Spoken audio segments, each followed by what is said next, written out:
What's up guys, Scotty here and welcome back to another episode of Doki Doki Literature Club. So where we left off last time, we just finished day 2 in the club, I think. Yeah, and now we're on to day 3. So I'm just going to start off. Another day passes, it's time for the club meeting already.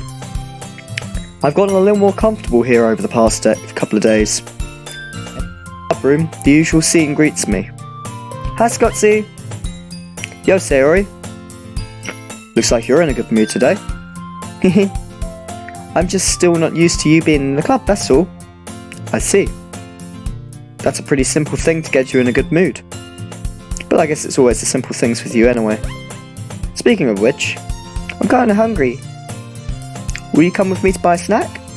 No thanks. Eh? That's not like you at all. I have my reasons. Why don't we take a look at your purse, Sayori? Eh? Why that, all of a sudden? No reason really. I just wanted to look at it. Sayori nervously retrieves her coin purse.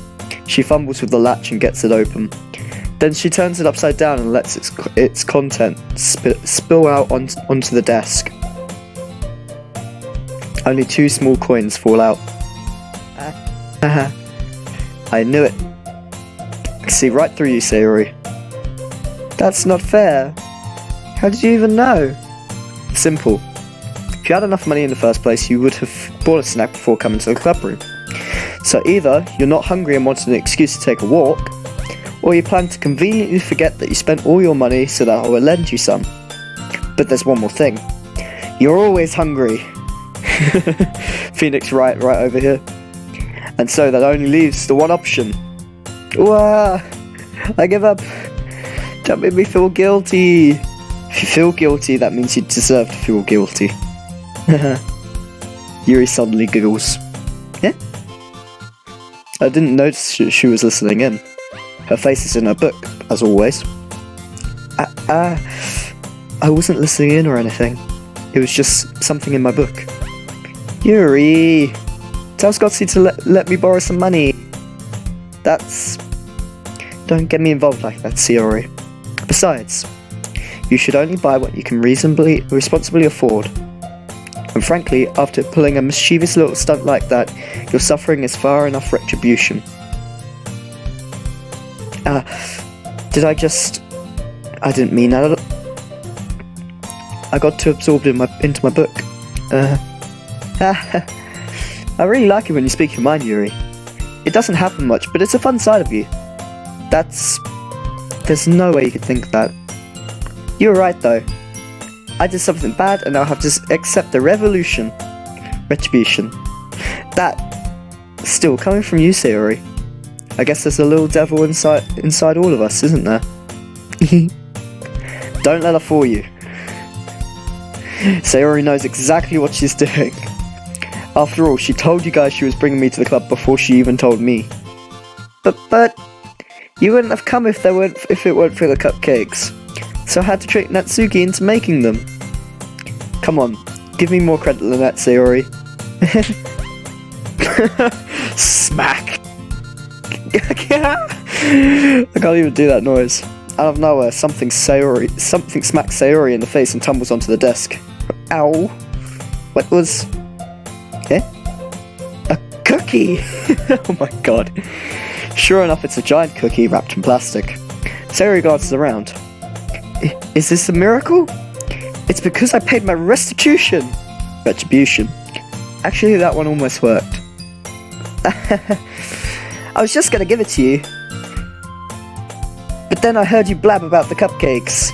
It was totally worth seeing your reaction though. Natsuki! That's so nice of you. I'm so happy. Sayori hugs the cookie. Jeez, just eat it. Sayori rapidly tears open the wrapper and takes a big bite. So good. Sayori suddenly clasps her hand over her mouth.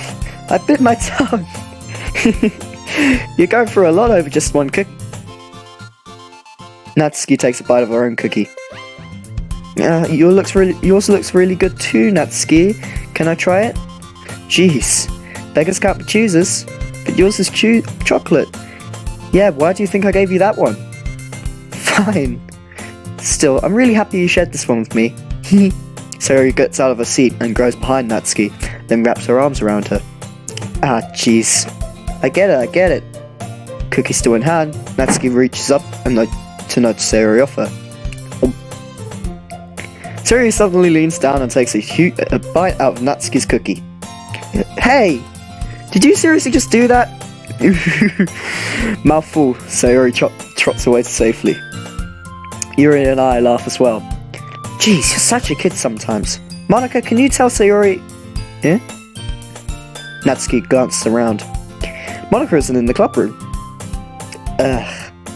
Where's Monica anyway? Good question. Have any of you heard anything about her being late today? Not me. Yeah, I haven't either. That's a bit unusual. I hope she's okay. Of course she's okay. She probably just had something to do today. She's pretty popular after all. Eh? You don't think she has a... I wouldn't be surprised. She's probably more desirable than all of us combined. That's true. Excuse me? Oh, my voice. Suddenly the door swings open. Sorry, I'm super sorry. Ah, there you are. I don't mean to be late. Hope you guys weren't worried or anything. Eh? Monica chose the club over her boyfriend after all. You're so strong-willed. Boyfriend? What on earth are you talking about? Monica quizzically glances at me. Never mind that. What held you up anyway? Well, my last period today was study hall. I kind of just lost track of time. That makes no sense though. You would have heard the bell ring, at least. I must not have heard it since I was practicing piano. Piano? I wasn't aware you played music as well, Monica. I don't really. I kind of just started recently. I've always wanted to learn piano. That's so cool. You should play something for us, Monica. That's... Monica looks at me. Maybe once I get a little bit better, I will. Yay! That sounds cool. I'd also look forward to it. Is that so? In that case, I won't let you down, Scotsy. Monica smiles sweetly.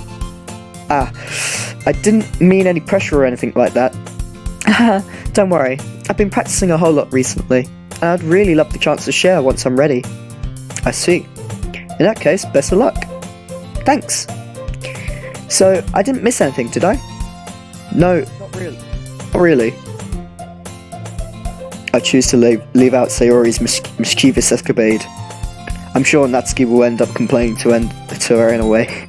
Looks like everyone has already settled down. Sayori somehow has already finished her entire cookie. Yuri is back into a book, and Natsuki disappeared into the closet. Scotsy! Sayori suddenly comes up to me. I'm gonna go get some supplies from another classroom. Wanna come with me?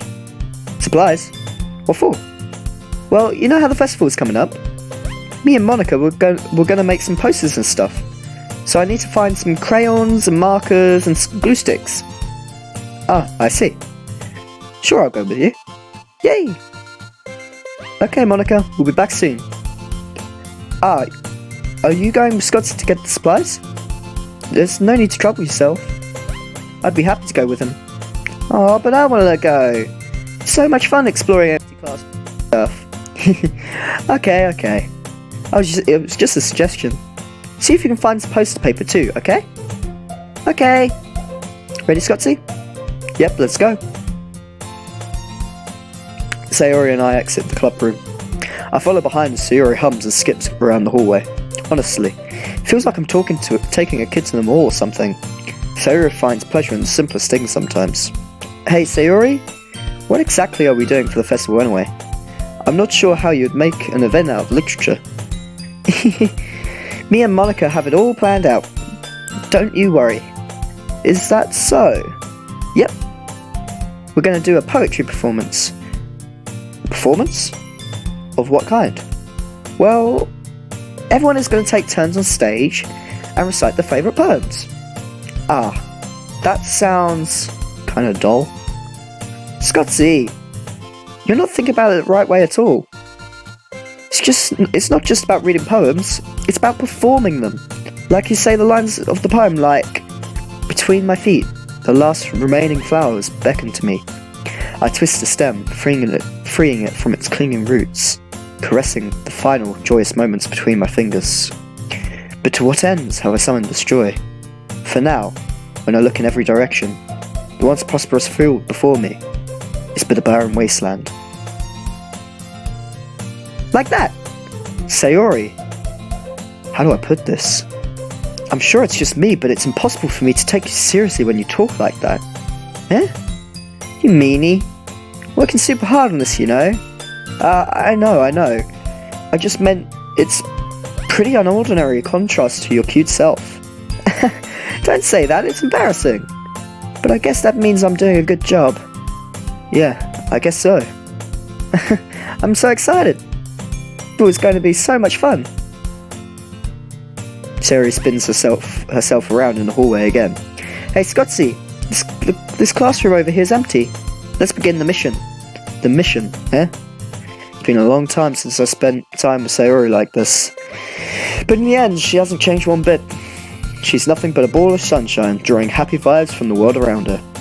It's a pretty nostalgic feeling for me. As years went by, I began to hold myself up in my room more and more. So going adventuring with Sayori brings about a special sort of feeling I forgot I had in me. The two of us enter the classroom. Sayori heads straight to the closet, and I follow. Let's see what we have in here. Crayons!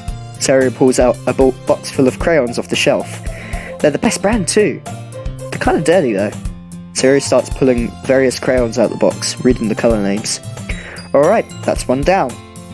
Don't get distracted, we still need to find... Wait, I'm looking for my favourite colour. Fine, at least move aside so I can look for the poster paper. Ah, I dropped one of them by accident. Bonk! I can't even do that noise. Sayori spins over and smacks her forehead right into the shelf. She falls to the floor, and the crayons spill all over her lap. Ow, ow, ow, ow, ow. You okay? My forehead. Sayori clutches her forehead. Jeez, Sayori. That's just like you, isn't it? Come on, let me see. Since Sayori is sitting on the floor, I grab her by the wrist and pull her out the closet. You have to move your hands, Sayori. But it hurts. Just do it for a second. Sayori slowly releases her hands from her forehead. I gently brush her bangs to the side. Ow. Sorry. There's a huge red mark on the centre of her forehead. A bump is starting to form as well. Man, that's gonna swell up. I should find you some ice. Scotty? Where would I find ice around this time? I guess a cold drink would do. You don't have to. I'm fine with looking like a unicorn. Even wincing from the pain, Sayori makes a silly joke. What are you saying? I'll be right back, okay? Okay. I pat Sayori on the shoulder and run out into the hallway. I locate the nearest vending machine. What should I get? It doesn't really matter since it will be used as an ice pack rather than to drink. But I know Sayori likes apple juice, so I purchased that one. In just a moment, I'm already returning to the classroom where I left Sayori. She has one palm on her forehead, and is using the other hand to clumsily scoop crayons back into the box. At least they were already in the wrong spots before I spilled them. Sayori, here. I hand Sayori the bottle of apple juice. It's nice and cold. Sayori opens the cap and starts drinking from it. Sayori, what are you doing? Bad idiot. Sorry, I forgot.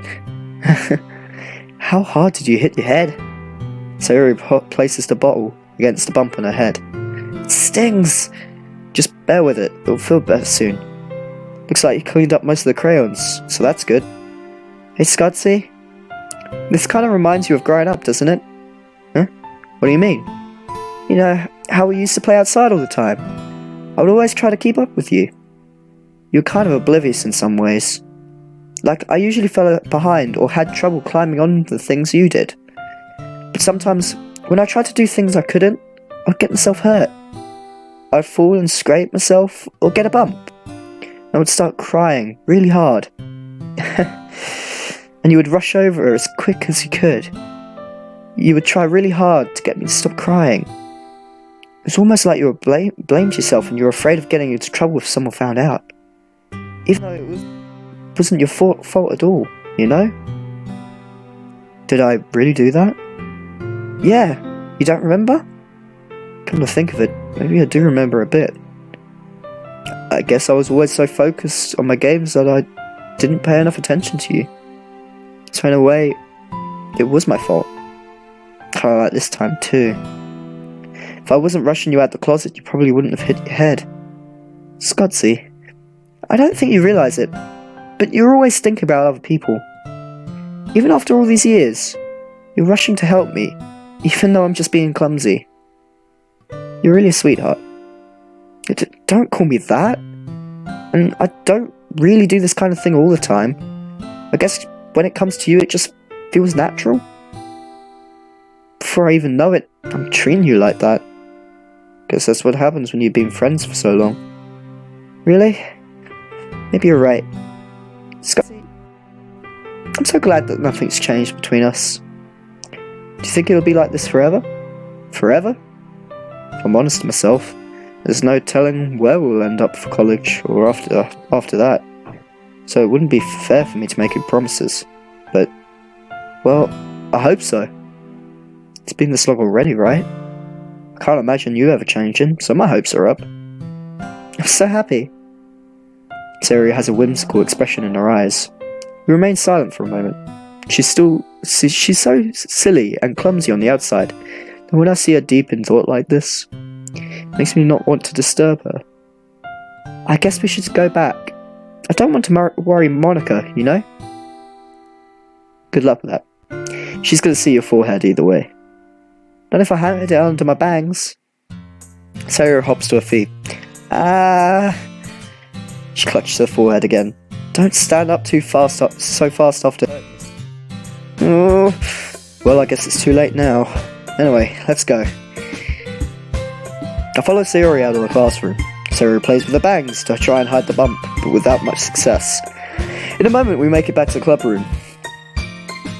Ah, you're back. Good timing, I was just about ready to start sharing our poems. Sayori, your forehead. She's fine, don't worry about it. I was playing with the crayons and smacked my forehead into the shelf.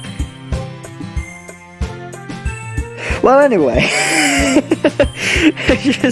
just no comment from either of us. Oh, that's perfect. Were you able to find everything we needed? Uh-huh. I have it right. Sayori frantically glances around herself. I forgot all of the stuff. Calm down, Sayori. I have it all right here. I found the poster paper too. Sounds like you ended up doing all the work, Scotsy. Ah well, Sayori. I failed to come up. I made an adventure. Yeah, that. Okay. In any case, good work. I'll start working on the posters tonight. Me too. Okay, everyone. Are you ready to share your poems? Guess I should grab mine. After making sure the crayon box is closed tightly, I return to my seat. Who should I share my poem to first? Okay, I'm just gonna go down the list again, as normal. Sayori. No expression, no comment. Scotsy. I really love your poems. I can't believe you've been hiding these from me. Huh? I'm not hiding anything. But your poems are so good. Yesterday's, and this one too. You can't tell me you haven't done this before. I mean, you're really the only one who feels that way, so... Huh? No way! Not even Natsuki? Well, I guess Natsuki is the least likely she likes something. But I don't think it's that. What do you mean? Well, I guess I'll be honest about it. It's a lot easier to write poems when I'm thinking about you. Huh? What? Stop thinking weird things, idiot. I just mean you're a really expressive person, I guess. How am I supposed to write poems about my own stupid life? But you somehow make everything in your life an adventure. Even the little things. Like cooking. Let's not talk about that. So yeah. I guess what I'm saying is I can feel more feelings through you than I can through myself. We have that kind of weird connection. It's your fault for getting into my business all the time. Eh?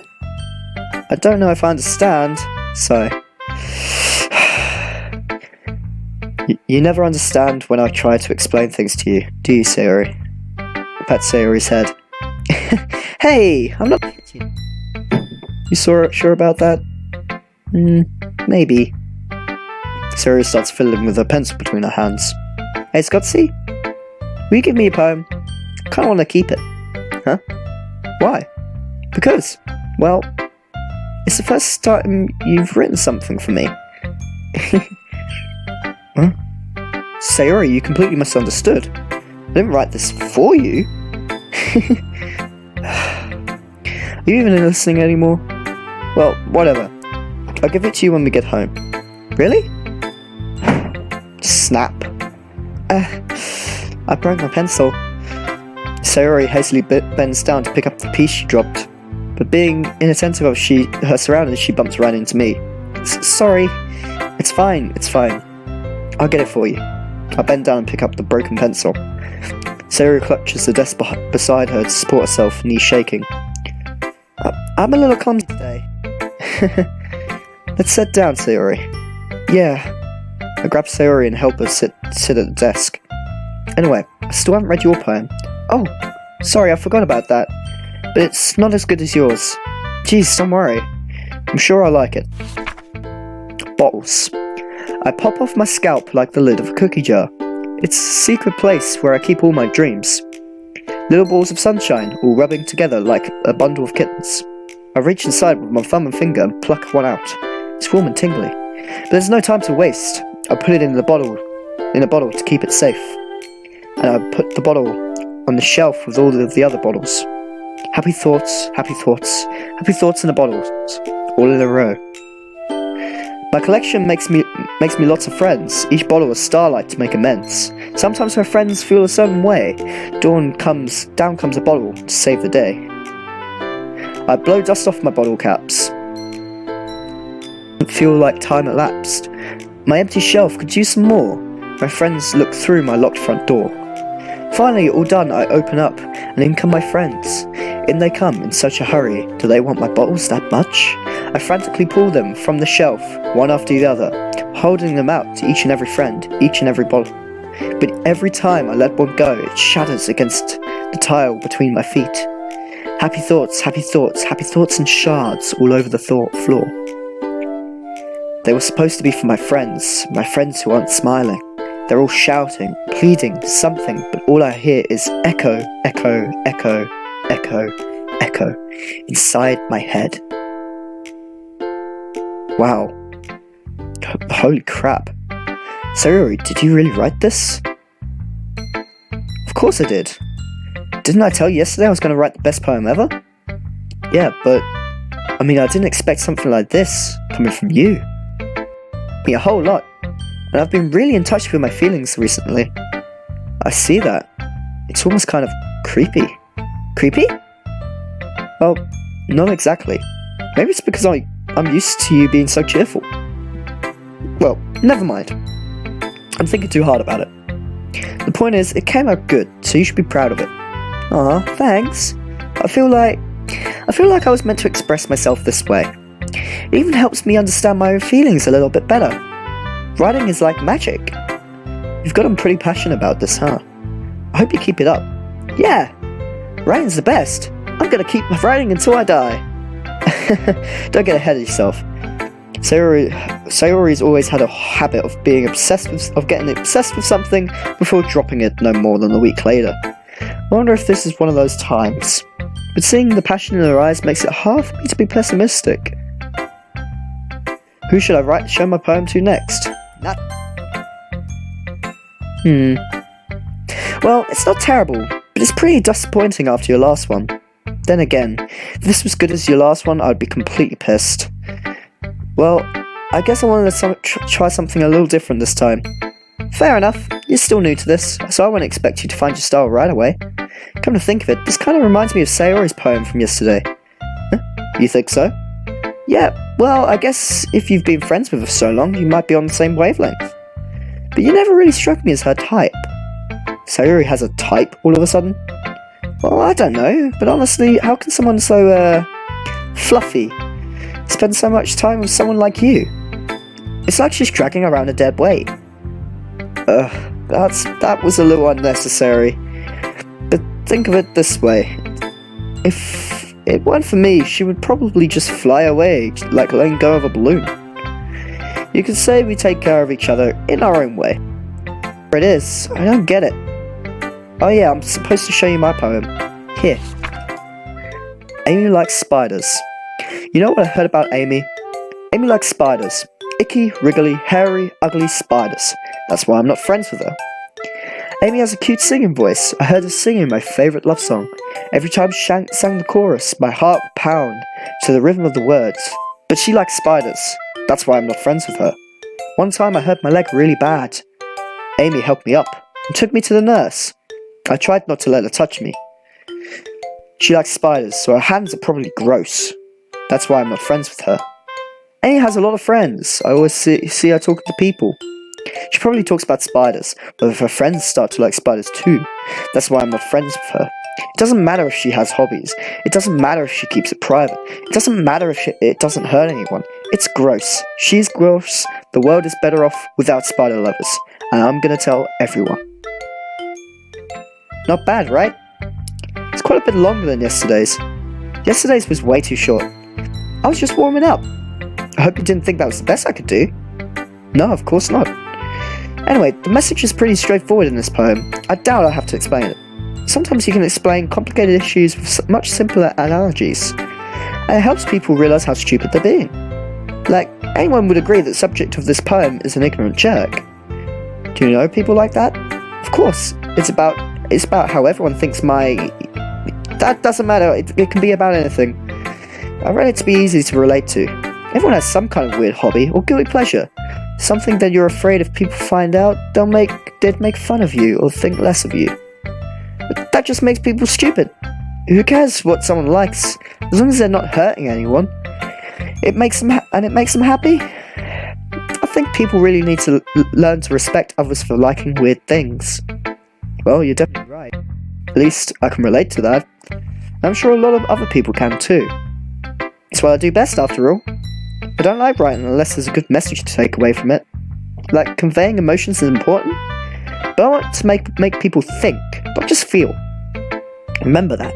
I'm going to write a good one for tomorrow too, so look forward to it. Who shall I show my poem to next?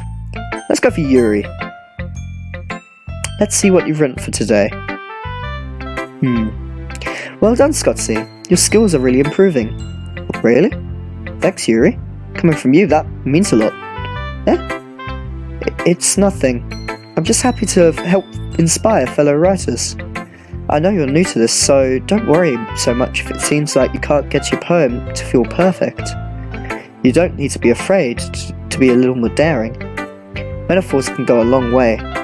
Don't feel like you need to work your brain like turning a bunch of gears. And letting your mind wander through your feelings, and write down the things you see and hear. That's one way to truly enable your reader to see into your mind. It's a very intimate exercise. I see. That's a certainly interesting technique. Thanks for sharing. I have, an example of that if you'd like to read it. Of course. Is this the poem you wrote for today? Yuri nods and timidly hands me her poem. The Raccoon.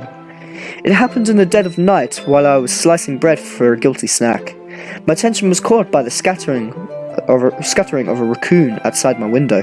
That was, I believe, the first time I'd noticed my strange tendencies as an unordinary human.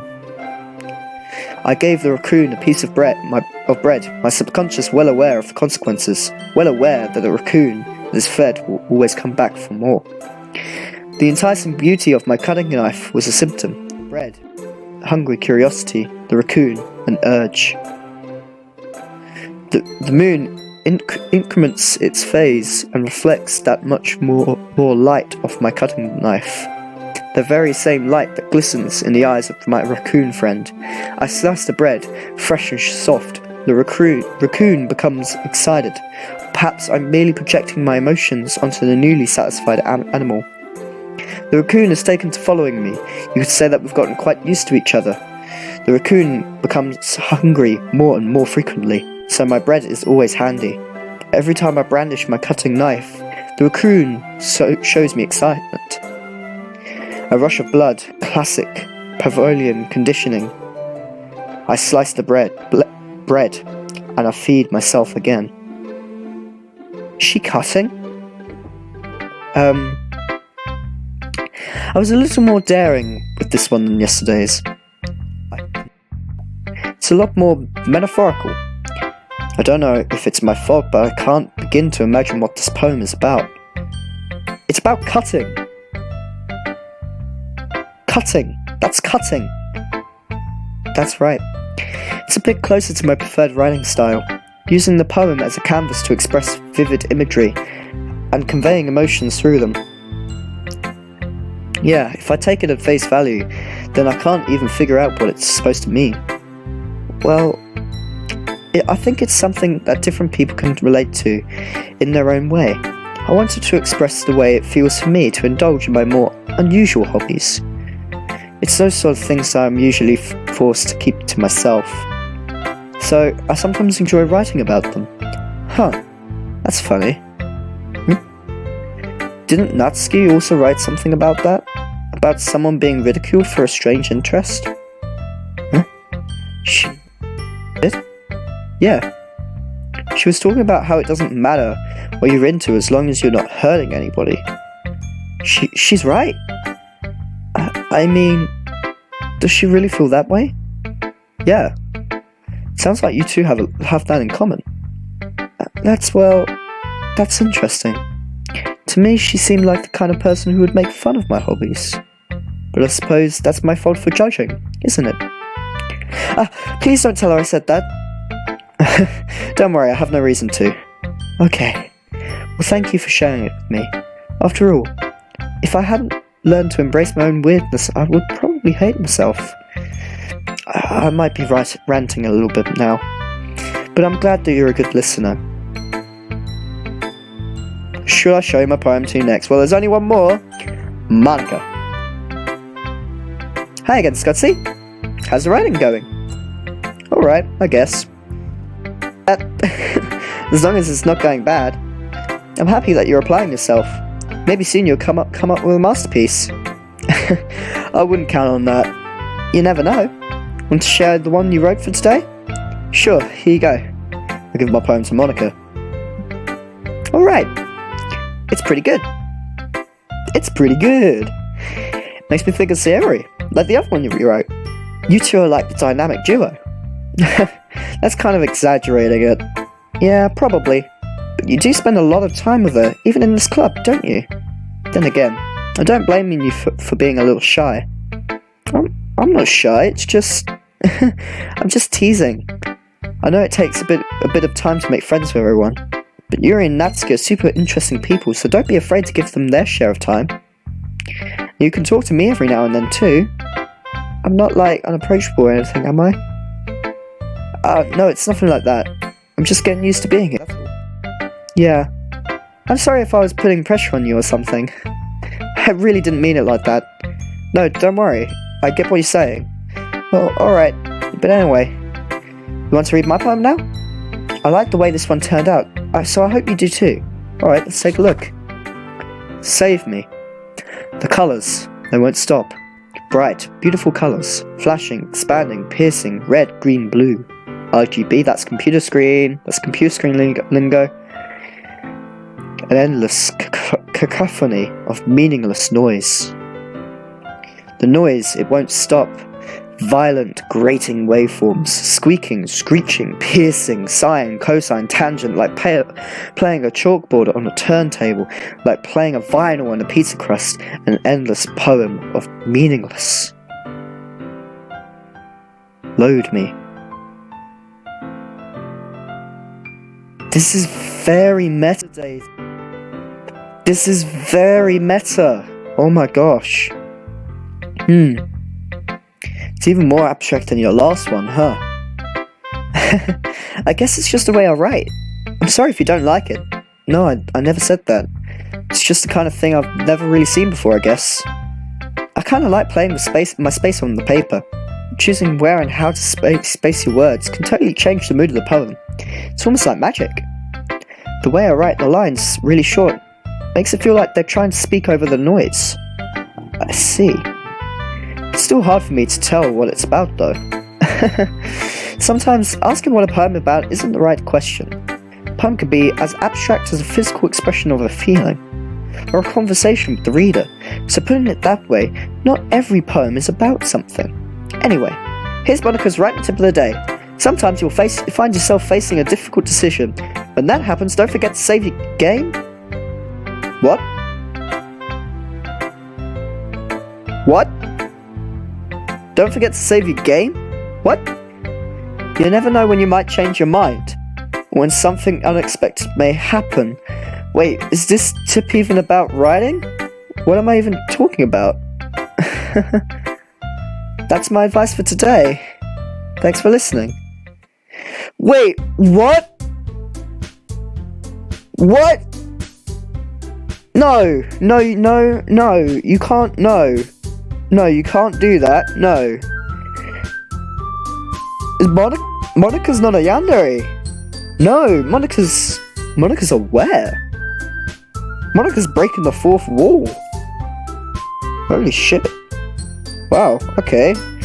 Okay, everyone. We're all done reading each other's poems, right? I have something extra planned today, so if everyone can come sit at the front of the room. Is this about the festival? Or sort of? Do we really have to do something for the festival? It's not like we can put together anything good in just a few days. We'll just end up embarrassing ourselves instead of getting any new members. That's a concern of mine as well. I don't really do well with last minute preparations. Don't worry so much.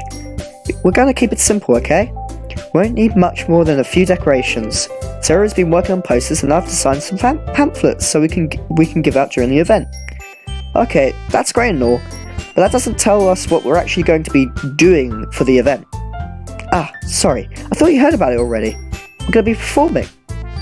Performing? Monica? Yeah, we're going to be having a poetry performance. Each of us is going to choose a poem to recite during the event. But the cool part is, we're also going to let anyone else come up and recite poems too. Sarah is putting it all on the posters, in case anyone wants to prepare ahead of time. Sarah, who's been colouring a poster, holds it up for us all to see. You kidding me, Monica? You didn't already start putting up those posters, did you? Well, I did. Do you really think it's that bad of an idea? Well, no, it's not a bad idea, but I didn't sign up for this, you know? There is no way I'm going to be performing in front of a group of people like that. I agree with Natsuki. I could never in my life do something like that. Imagining it, Yuri shakes her head in fear. Guys!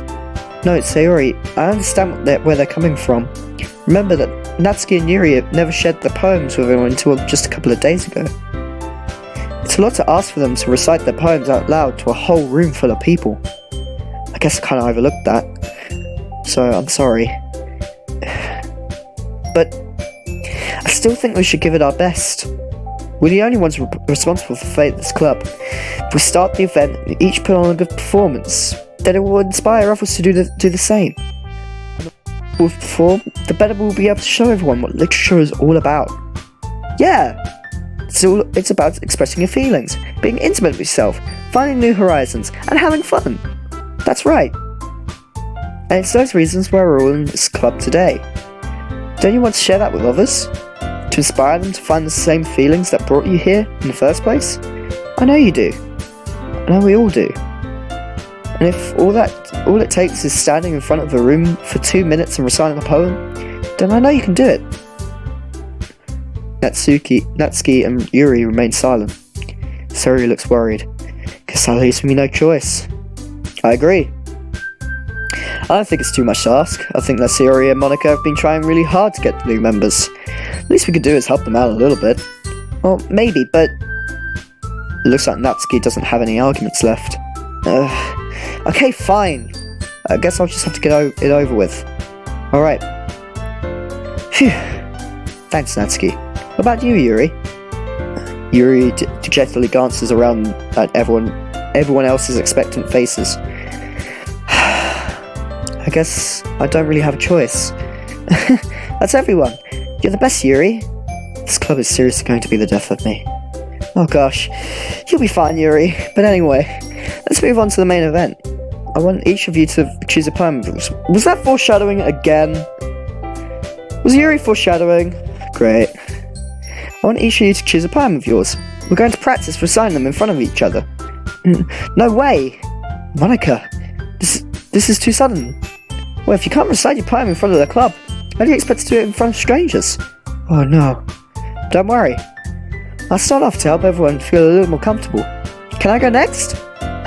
Of course. Now let's see.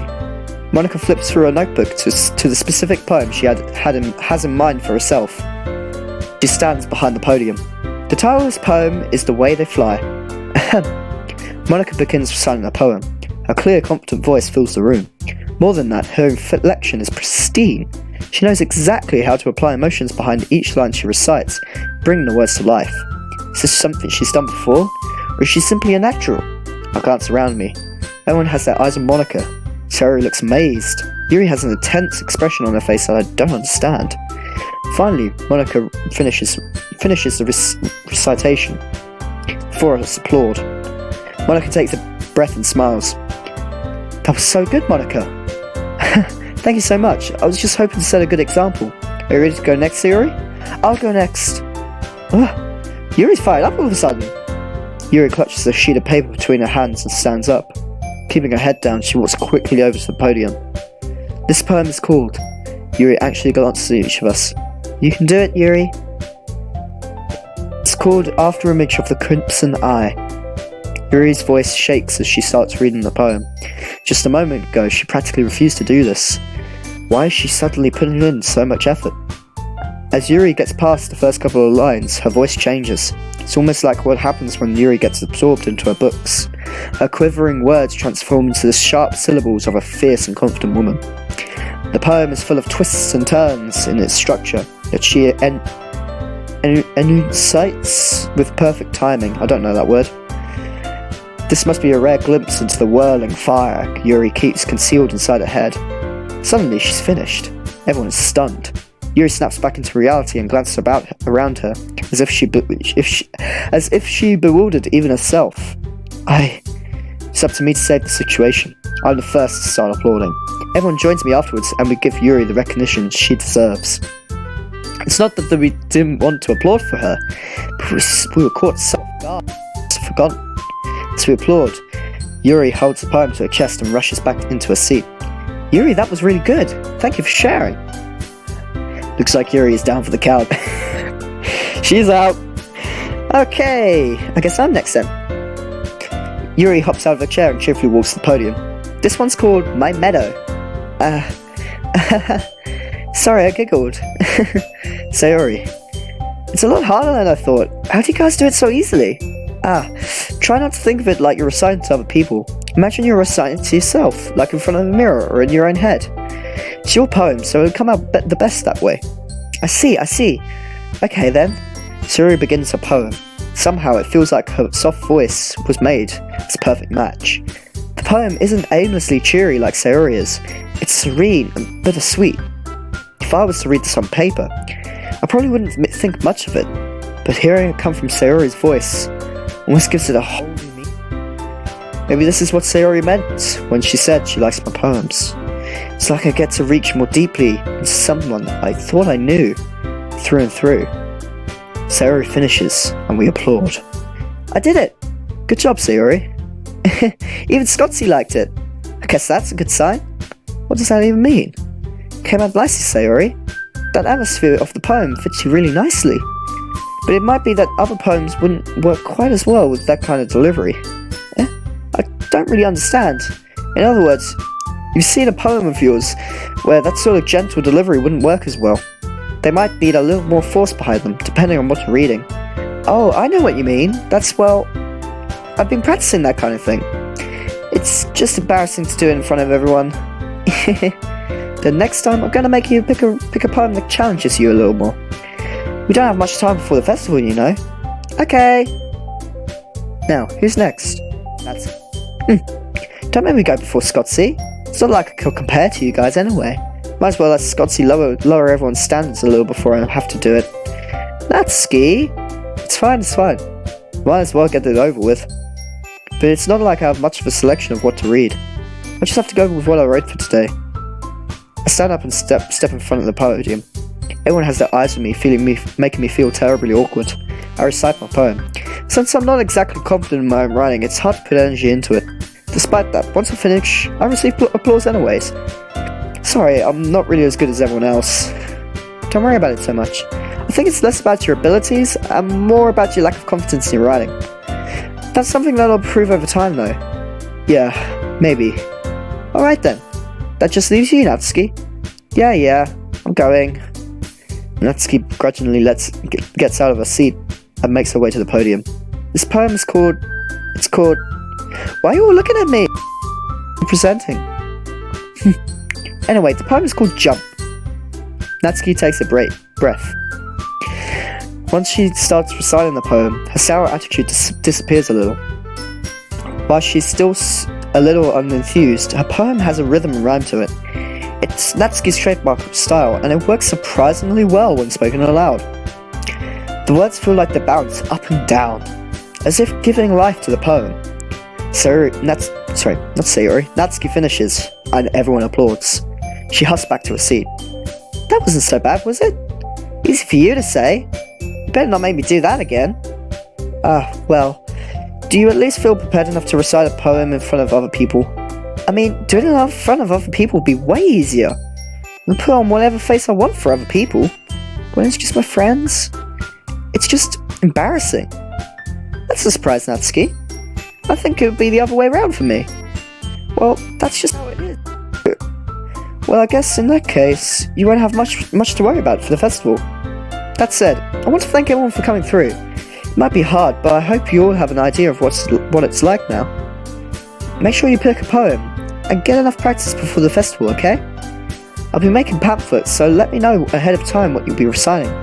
Jeez, I should probably find some other poem to recite instead. That's fine too. It doesn't have to be your own. I'm already pleasantly surprised that you're putting in all this effort for the club. It makes me really happy. Yeah, no problem. Okay everyone, I think that's about it for today. I know the festival's coming up, but let's try to write poems for tomorrow as well. It's been working out really nicely so far, so I'd like to continue that. As for the festival, we'll finish playing tomorrow, and then we'll have a weekend to prepare. Monday's a big day. I can't wait. I can do this. Alright. I stand up. There's no way I'll be able to find the same enthusiasm as Sayori and Monica to get through it. If it's for the sake of the club and impressing Monica, then I'll have to do my best. Ready to go, Sayori? Yep. Look at you two. Always going home together like that. It's kind of adorable, isn't it? Jeez, guys. Don't make such a big deal out of it. Must be a little nice, though. Well, how am I supposed to respond to that? It's okay, Scotsy. You don't have to say it. Whatever. Let's go already. I walk home with Sayori once more. Even though it's only been a few days, a lot of things have been already changed. But today, Sayori is being a little quieter than usual on the way home. Hey, Sayori? Sorry, I was spacing out. No wonder. I was thinking about something from earlier. I like how we get to... Sayori fumbles with her words. So, let's just say one day, Yuri asked to walk home with you. Huh? What did you do? What kind of question is that? You can't put me on the spot here. Well... Sayori, you really think I'll ditch you for Yuri? Eh? But... she's so beautiful and smart. Jeez, I already see her in the club every day. Besides, you always seem to really like going home together. I wouldn't just ruin that for you. You're so silly, Scotsy. You think about me too much sometimes. Yuri would deserve it if she wanted it, so... Sayori, I've already made up my mind. I really can't figure you out sometimes. Sorry. Besides, what's the point in speculating things that's never gonna happen? The conversation trails off. It's kind of weird thing for Sayori to care so much about. But I wanted to respect her and keep her happy too. Then again, the festival is only... I missed that. Then again, the festival is only a few days away. Who knows what will happen in that time? Aha! Back to the poem. So this is the last bit before I finish today. So let's go. Sunny, promise, summer. Oh, summer's Natsuki. Broken, forgive.